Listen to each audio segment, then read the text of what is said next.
Aqui, Leonardo Jardim, boa noite, mais uma vez. Aqui o centro aqui. O Flamengo deu uma melhorada do primeiro tempo para o segundo tempo.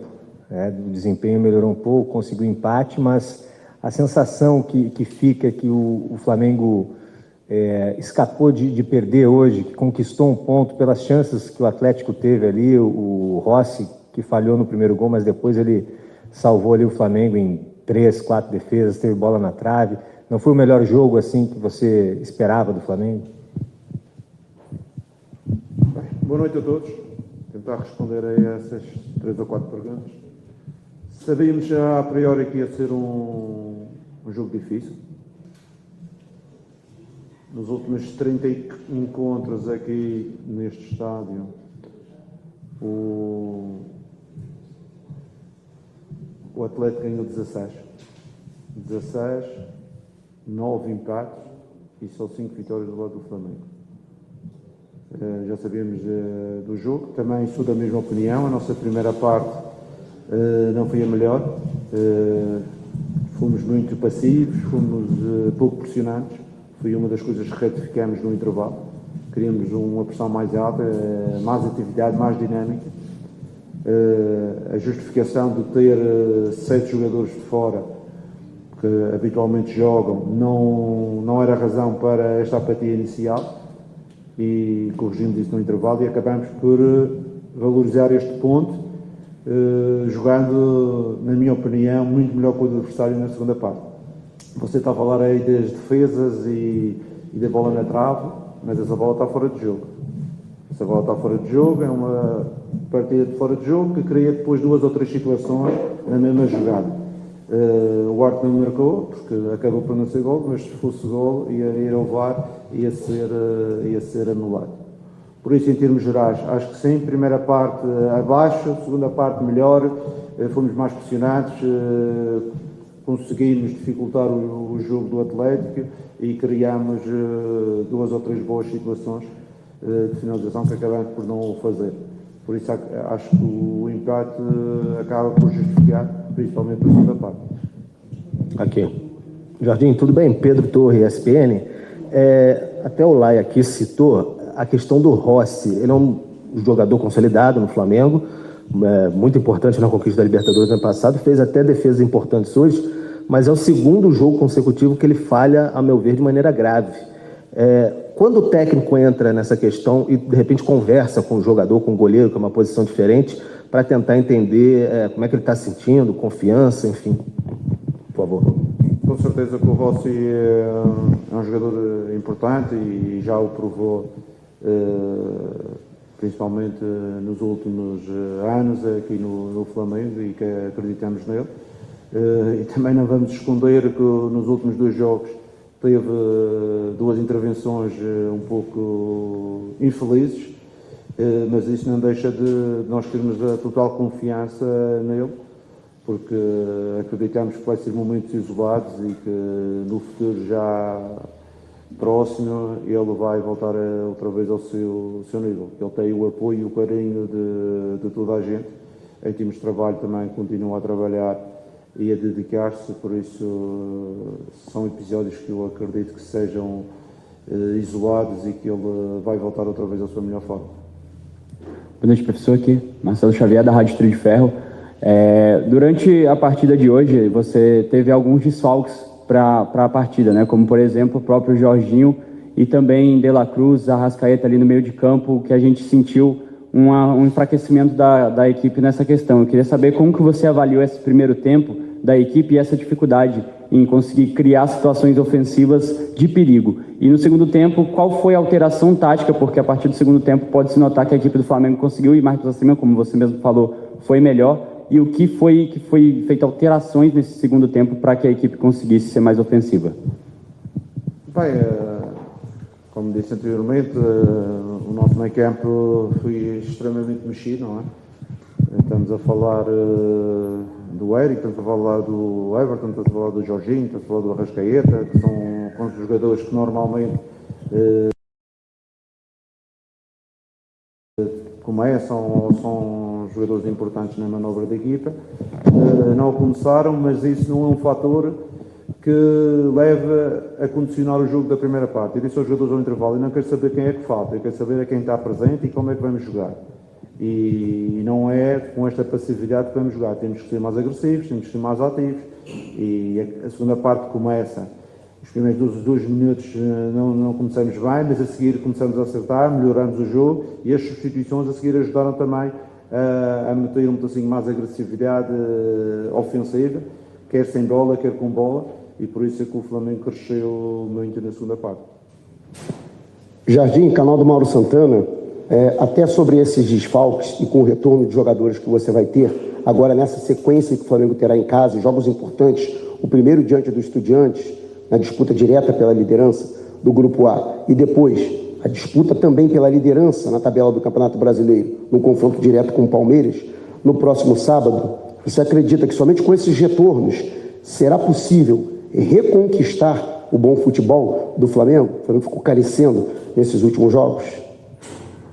Com certeza que em casa, no nosso estádio, nós queremos ter uma melhor qualidade do jogo, não é? Uma qualidade do jogo. Não é por acaso que no último jogo não justifica a derrota da taça que tivemos, mas um relevado também que não proporciona um melhor futebol. Hoje, este sintético, já jogamos em vários sintéticos, por acaso alguém disse-me que vai ser trocado agora, porque também já está no seu limite de utilização. Parece mais a carpete de casa do que um campo de futebol, mas eu penso que as pessoas já viram, por isso é que vão também trocar. E em relação à qualidade do jogo, com certeza, com a vinda de jogadores, principalmente mais técnicos, que temos de fora, vamos talvez recuperar talvez o Plata, vamos talvez recuperar o Jorginho, se o Paquetá, depois da porrada que levou hoje, não sei se vai estar disponível. Vamos tentar recuperar isso, porque tendo jogadores mais técnicos, a qualidade do jogo também melhor, e isso é fundamental para nós dentro da nossa ideia. Jardim, Simon Lerdo, do Coluna do Fla. A minha pergunta para você vai com relação ao De La Cruz. No jogo passado contra o Vitória, o time ficou boa parte do tempo sem um meia criativo, né? E boa parte da torcida pedia ali o De La Cruz, esperava que ele pudesse entrar naquele jogo, já que provavelmente ele não jogaria hoje, porque ele não costuma jogar em gramado sintético. Havia alguma esperança que o De La Cruz jogasse hoje ainda? Havia alguma expectativa? E qual a situação real dele hoje com relação a essa disponibilidade de jogo? Não, você não esteve presente na conferência, ok. E já expliquei, mas volto a explicar. O De La Cruz, visto ao jogo que o Vitória tem aplicado, já no primeiro jogo no Maracanã, eu tive que tirar um intervalo, porque o Vitória guarda-redes, lançamento direto, primeira bola, segunda bola, e o nosso De La Cruz não é um jogador para essas características, é um jogador para ter bola, para jogar, e ele teve dificuldades, por isso eu tirei no intervalo do primeiro jogo.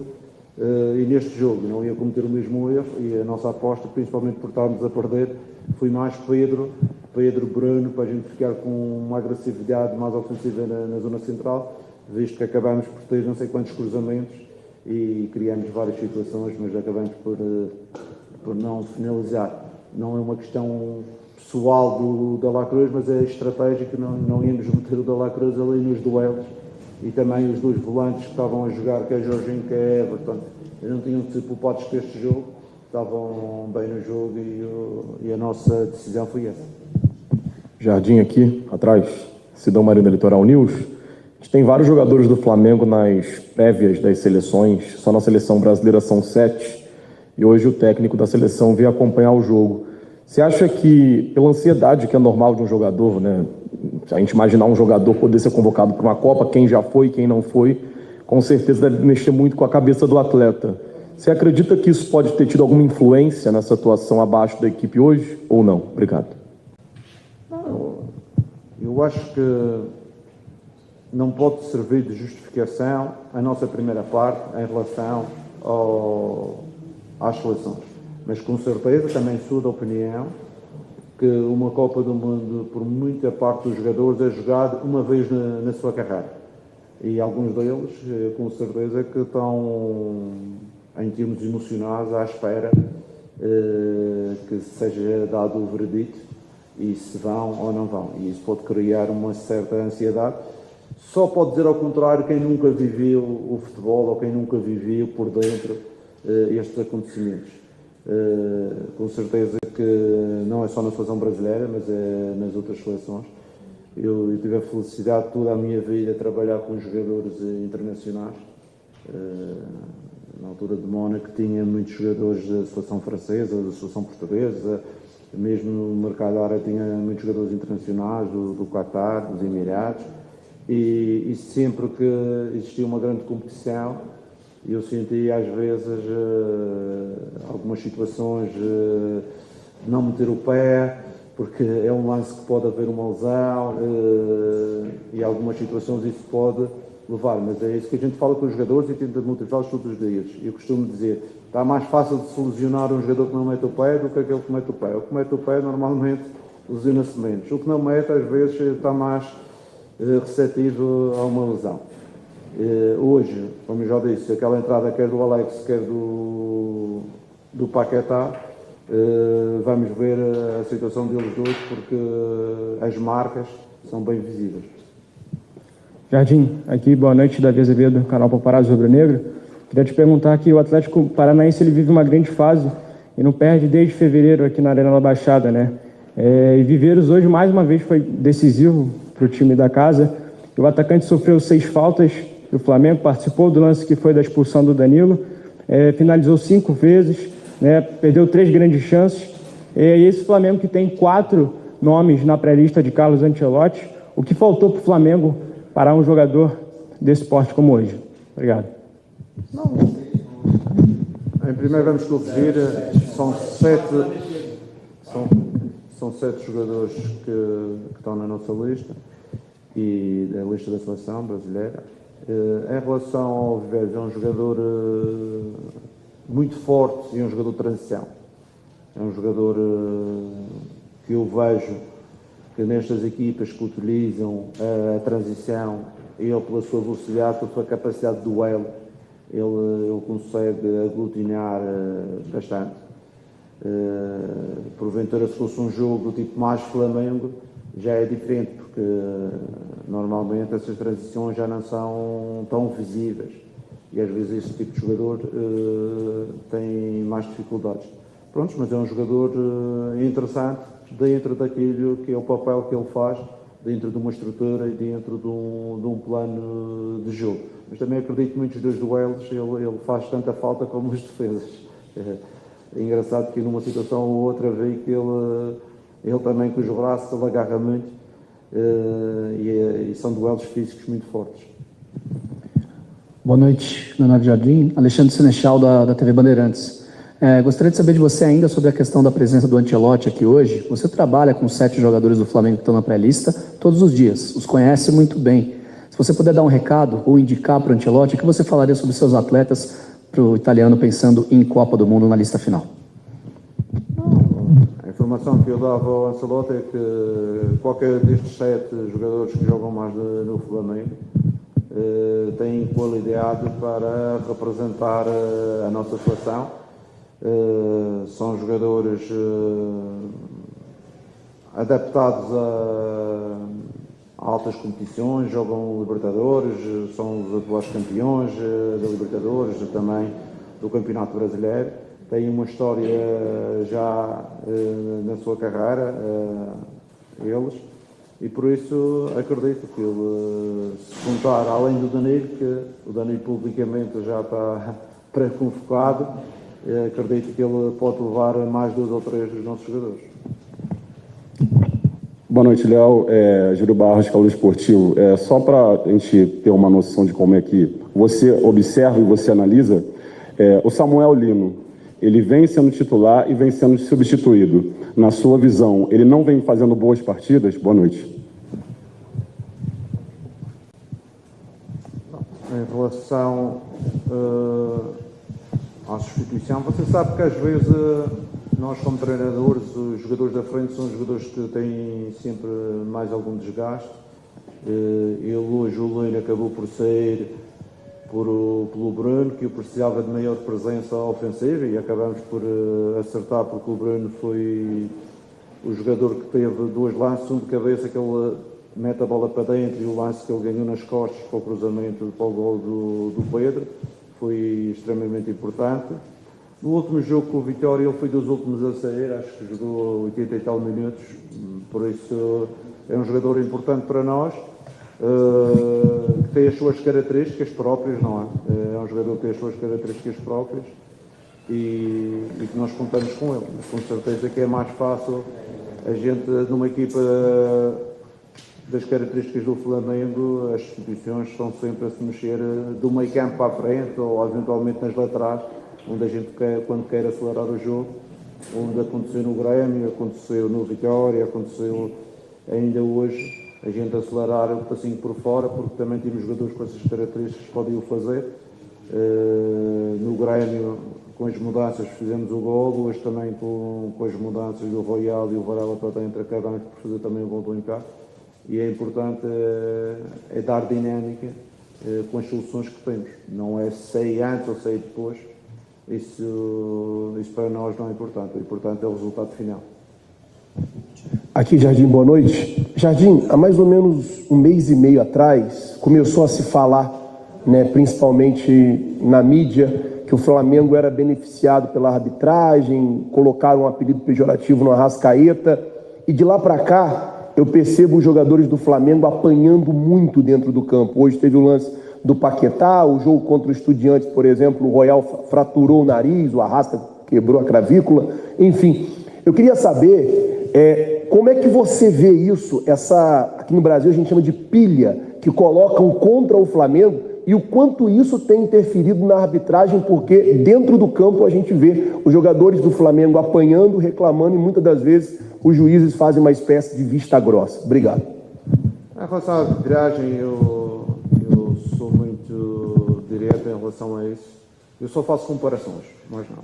E para mim, eu comparo, por exemplo, uma tesoura que fez o Carrascal, a gente teve 2 ou 3, não aconteceu nada na Libertadores. O Everton no Corinthians foi expulso por uma situação que hoje, se fosse a mesma regra, tinha sido expulso 2 jogadores, por exemplo, do adversário.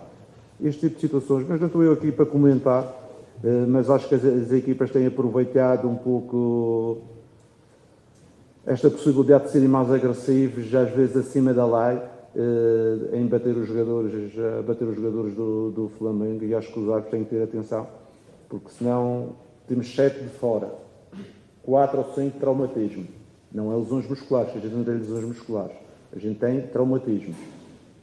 Uma pancada no joelho do Plata, o Eric, o Arrasca, todos esses jogadores que têm estado de fora, tudo eles traumatismo. A gente não tem tido lesões musculares. A outra lesão muscular que tivemos foi o Jorginho, e já foi há algum tempo atrás.